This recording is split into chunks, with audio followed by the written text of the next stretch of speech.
di dalam Alkitab ini kan, they are very very little, hampir nggak ada yang menceritakan tentang couples. Couples in Christ yang benar-benar serve together. Yang benar-benar melayani bersama, yang benar-benar sebagai suami istri, mereka itu digabungin jadi satu terus.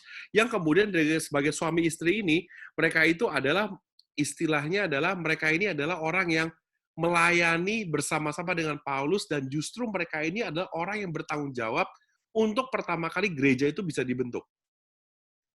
This is a very beautiful picture that Paul has already given to us. Now, the most wonderful thing about this thing is, it's really cool that Priscilla dan Aquila ini selalu dijadiin satu. Now, kita tahu there's a lot of like couples yang memang kita udah sering dengar juga, yang kita tahu memang mereka juga married. Contohnya adalah Petrus. Petrus kita tahu dia ada istrinya, tapi nggak pernah ngomongin Petrus dan istrinya. Kita juga tahu banyak sekali yang murid-murid Tuhan Yesus juga yang sudah married.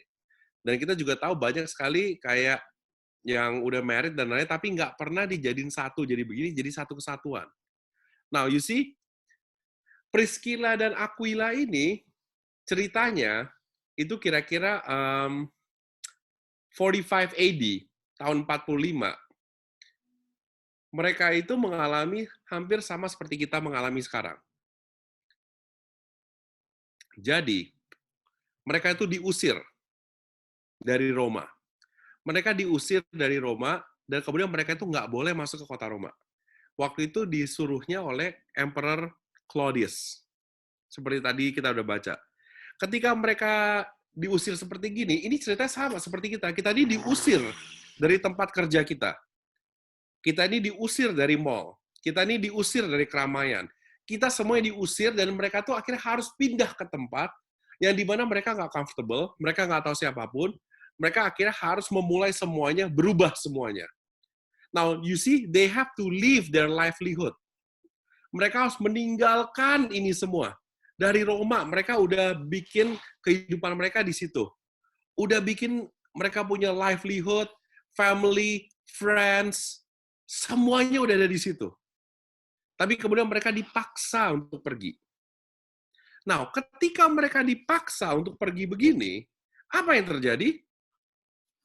They meet Paul. Now, gue nggak tahu gimana caranya mereka bisa ketemu Paulus. Mungkin aja ada, I don't know, tent making convention, atau umpamanya ada kayak pertemuan antara sesama tent maker atau apa. Tapi intinya adalah mereka itu bisa ketemu, bekerja bersama. Now you see, they are very crucial in Paul's early ministry. Nah, yang kita bisa belajar dari Priscilla dan Aquila ini, yuk bayangin, tadi seperti yang dibaca di Roma, kita bisa ngeliat bahwa mereka, Paulus itu sangat sebegitu menghargai mereka, karena mereka itu sampai membuka rumahnya mereka, dan mereka itu sampai mempertaruhkan nyawanya mereka. So who is this Priscilla and Aquila? Kenapa dia di-mention begitu singkat sekali di dalam Alkitab, padahal impact dia adalah yang pertama kali bikin gereja mula-mula. This couple that serves the Christ together, mulainya adalah dari pengasingan. Mereka di exile. Istilah seperti kita. Kita di exile dari kita punya kerjaan. We cannot do the normal things lagi. Dan mereka lebih parah, mereka diusir. But then again, God can do something amazing and great, even though they are in exile. Now you see, yang kita bisa belajar dari mereka adalah kayak begini. Satu, they demonstrated great hospitality.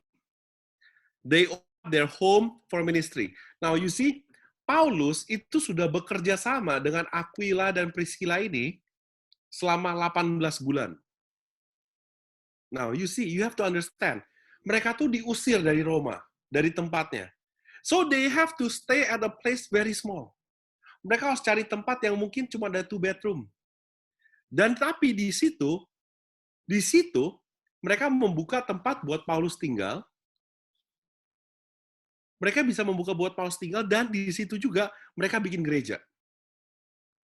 Now, you see, this is amazing. Di mana kita bisa lihat couple ini, ya seperti kalian-kalian semua lah, yang mau open up your house, open up your homes, untuk supaya orang-orang bisa datang, bisa bersekutu, bisa berviews bersama, segala macam. Tapi di sini kita bisa ngelihat, yang amazing lagi adalah, mereka nggak ngambil duit dari gereja. Mereka justru bisa memakai pekerjaan mereka sebagai tent making itu pun buat Tuhan. Jadi semuanya mereka kerjakan buat Tuhan dan bukan buat untuk diri sendiri. Now you see, kalau Tuhan nggak berkati pekerjaan mereka, nggak bisa juga bikin kayak begini. Now you see, kita bisa ngelihat, Tuhan memberkati pekerjaan mereka justru ketika mereka lagi dikucilkan, lagi diusir, lagi istilahnya work from home lah. Ini benar-benar tent making itu adalah work from home. Tapi justru Tuhan bisa berkati mereka. Bahkan bisa berkati mereka itu istilah kita ngomong, sampai bisa ada terima gereja untuk masuk ke situ. Sampai Paulus pun bisa bekerja bersama mereka, selama 18 bulan pun mereka udah kabur semua dari Roma karena diusir, mereka tapi tetap bisa menjadi berkat. Jadi pas saat-saat seperti ini, yes, gue nih ngomong ini, gue nih sambil mengimani diri gue sendiri. Kita lagi work from home. Harga minyak hancur habis-habisan. Harga batu bara hancur-hancur habis-habisan. Nggak ada demand. Semuanya segala macam. Tapi di sini Tuhan ingetin lagi, hey, God can bless you in any ways that you cannot think. Even if you're doing it from home, He can bless you. But sometimes, for us, we doubt. And we cannot see the glory of God pas lagi di saat-saat seperti ini. Nah, justru kita harus melihat kalau ketika ini sedang terjadi, where do we see ourselves?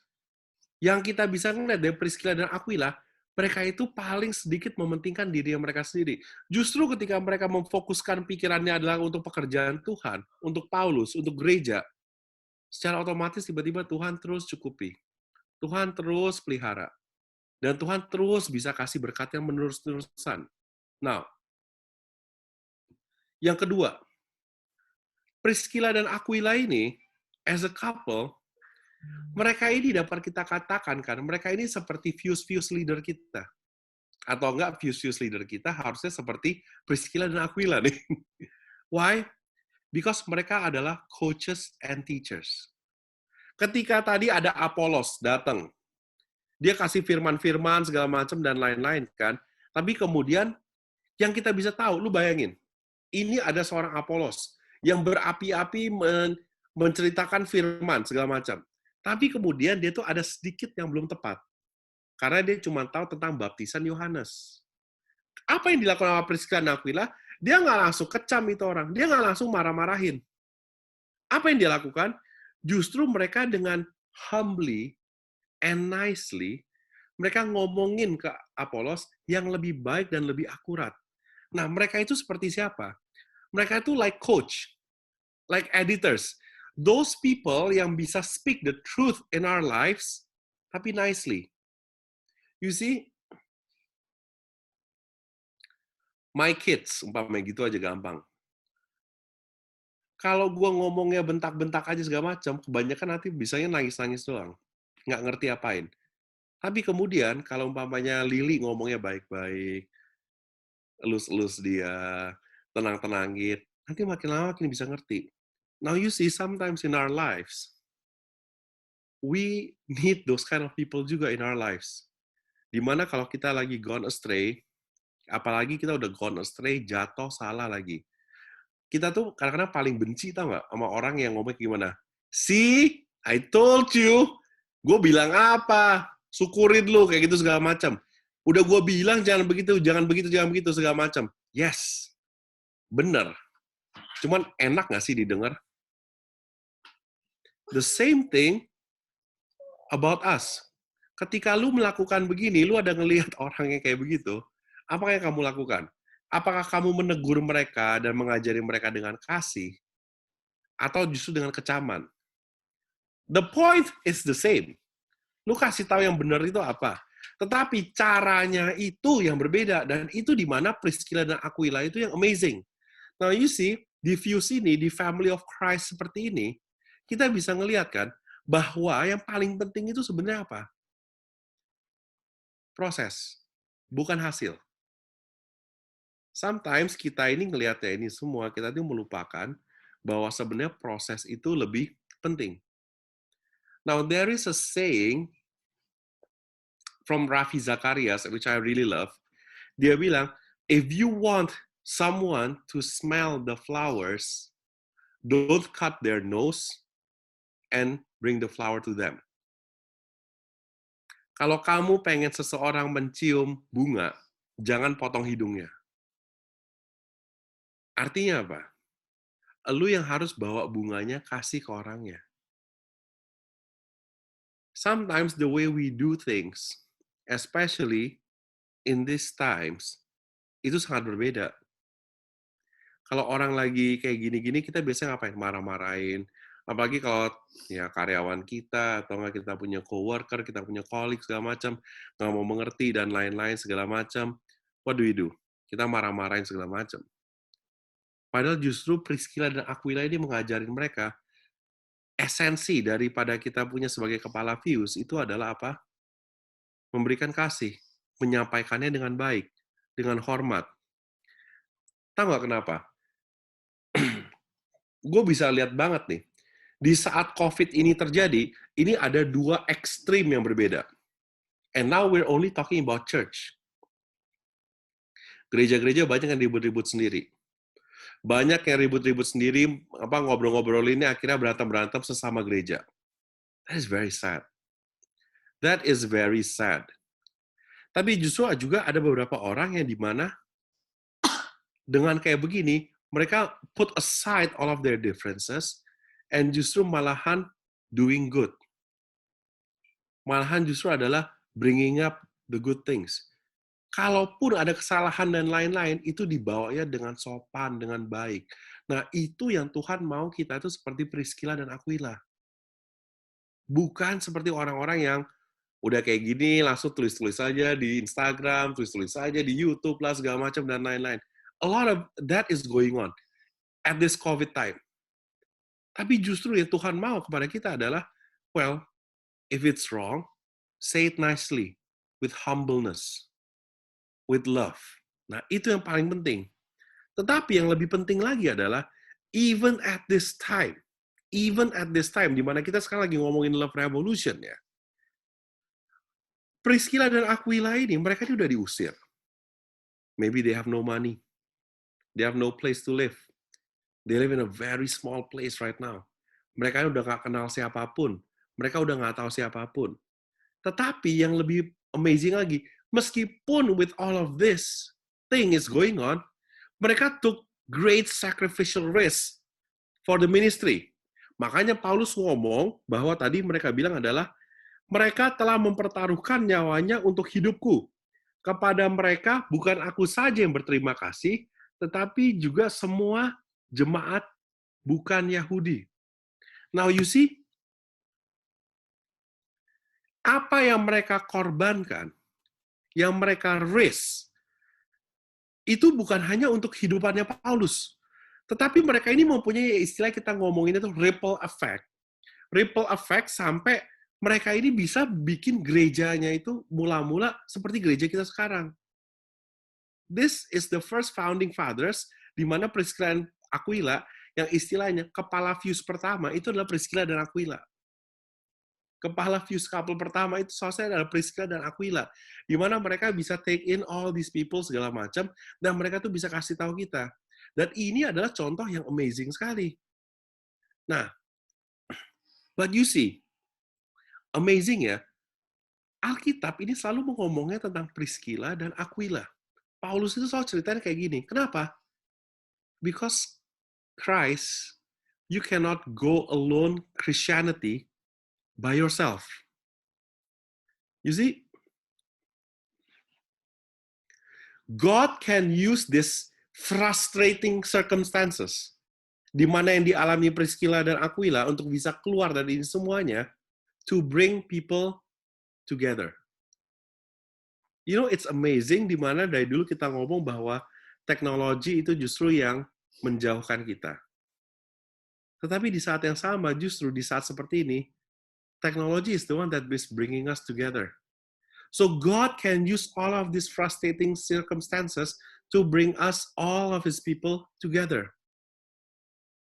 And suddenly, we realize that our work is secondary. But you see, God can bless our work so that our priority, yang kita punya yang primary, itu justru malah bisa terjadi. Di saat seperti ini, kita bisa tahu sekali bahwa kita punya secondary ini, yang work kita, itu justru malah Tuhan bisa pakai untuk bisa mensupport apa yang lu punya priority pertama. Dan Aquila dan Priscilla ini, mereka ini adalah orang-orang yang istilahnya dare for the gospel. Mereka adalah risk takers. Bayangin terima orang di rumah mereka. Mungkin saat itu mereka dibilang gila. Bayangin mereka adalah couple yang sama-sama udah diusir, udah dijauhin, udah dikucilkan segala macam, tapi justru mereka yang bisa menemukan gereja bersama Paulus. Now you see, Christianity is never about oneself. Kenapa? Karena Tuhan itu selalu ngomong Christianity itu adalah in the body of Christ. Jadi pertanyaannya adalah, ketika kita menjalankan kehidupan Kristen kita, who do you have? Who is your partner yang bisa menemani kita untuk bisa seperti ini? Who do we have? You see? In this day and age ya, kita tuh perlu orang yang speak the truth, but no judgment. Only love. Who is that person? But the most important thing is, can we be that person? Di saat-saat seperti ini, we speak the truth, not with judgment, but with love. Now, kita ini pengen supaya hidup kita ini menjadi seperti Priscilla dan Aquila. Dan kita ini sebagai Fuse, Family in Christ, kita ini harus menjadi seperti Priscilla dan Aquila. How do we do that? Nomor satu, we have to start investing in people. It's funny ya, at this time di mana kita semua lagi kesulitan, kita lagi susah. Tuhan justru pengen kita invest more. But then we have to invest more in people. By that means adalah we have to be able to become Priscilla dan Aquila to other people. Seperti Priscilla dan Aquila, they believe in people.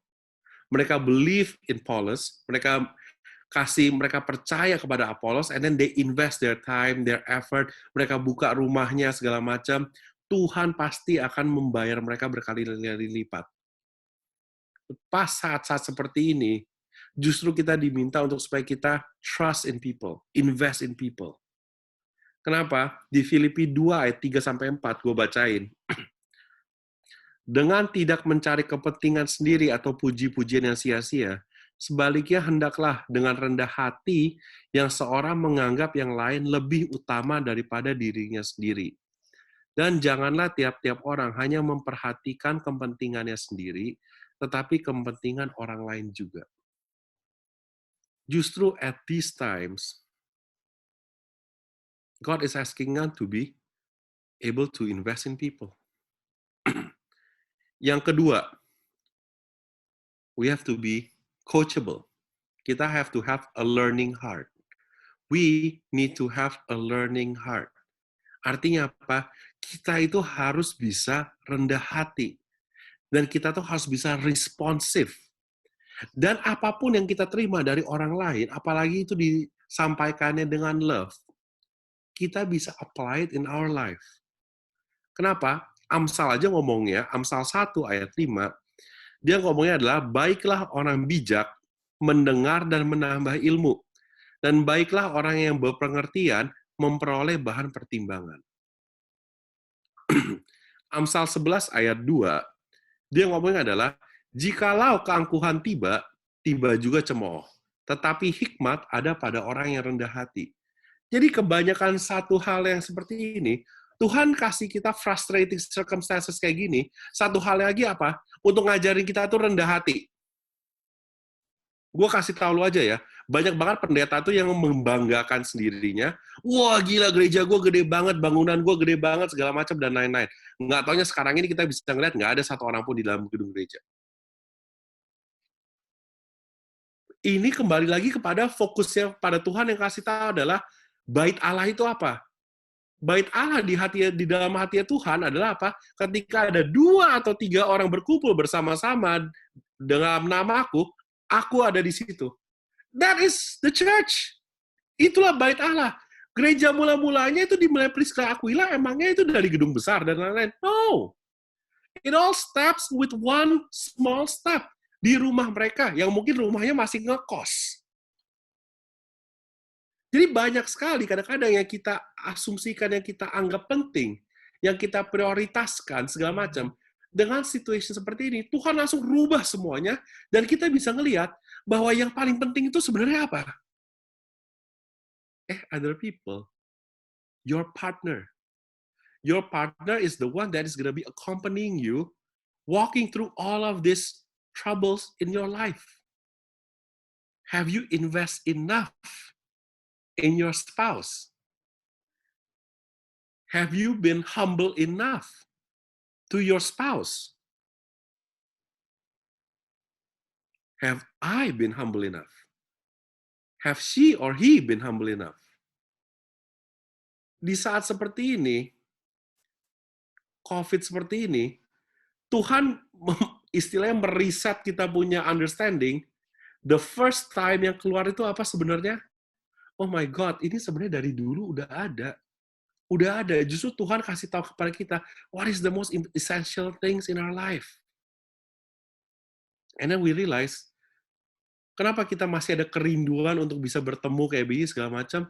It's not about the place, it's not about the house, it's not about the music, it's not about the couch, but it's all about the people. It's about our family in Christ, our friends.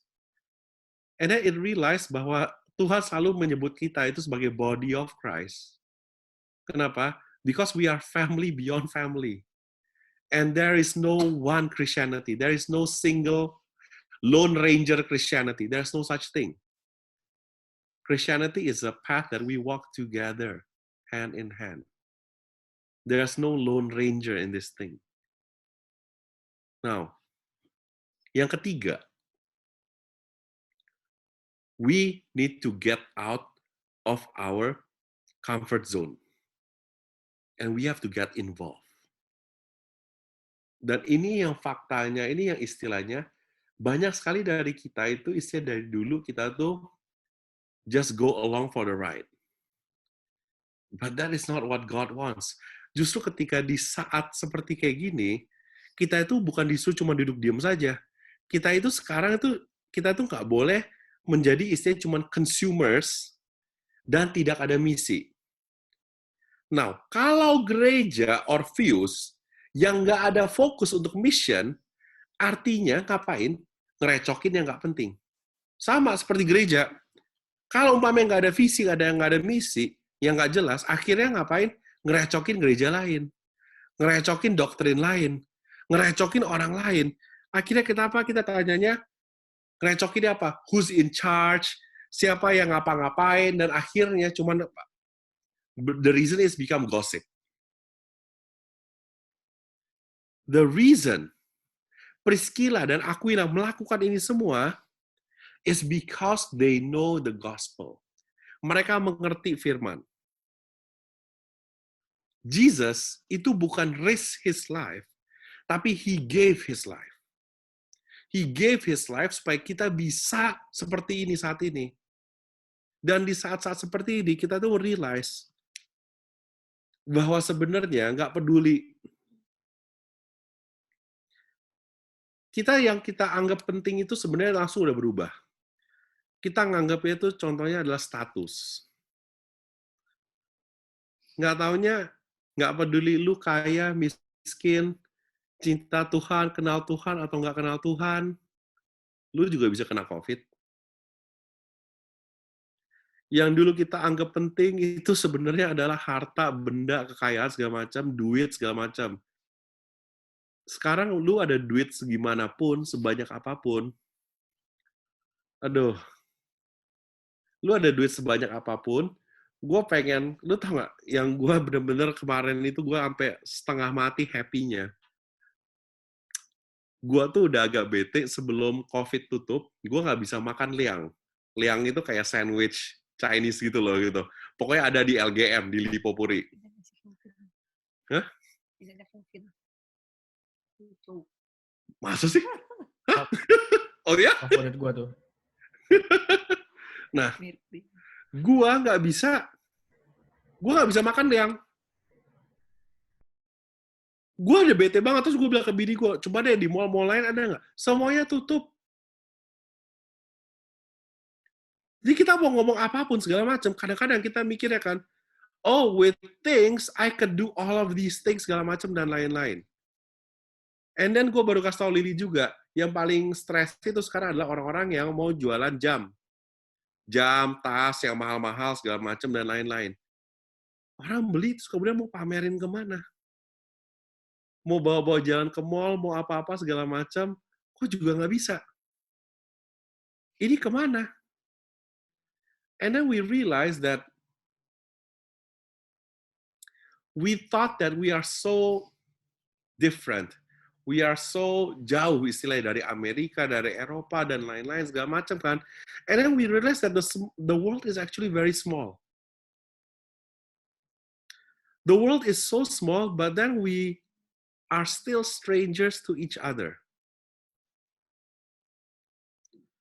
And then we realize again bahwa in this life, the whole priority yang kita anggap penting itu segala macam dan lain-lain, kita nggak melakukan itu dalam kehidupan kita. Tetapi Priscilla dan Aquila ini, ketika mereka juga istilahnya lagi di quarantine, di exile, diusir dari Roma, mereka realize bahwa because God gave His life for them, mereka ngerti prioritas hidup mereka itu apa. Dan mereka ngerti, ketika kita melihat kayak begini, gimana sih kita nggak jadi merendahkan diri kita banget?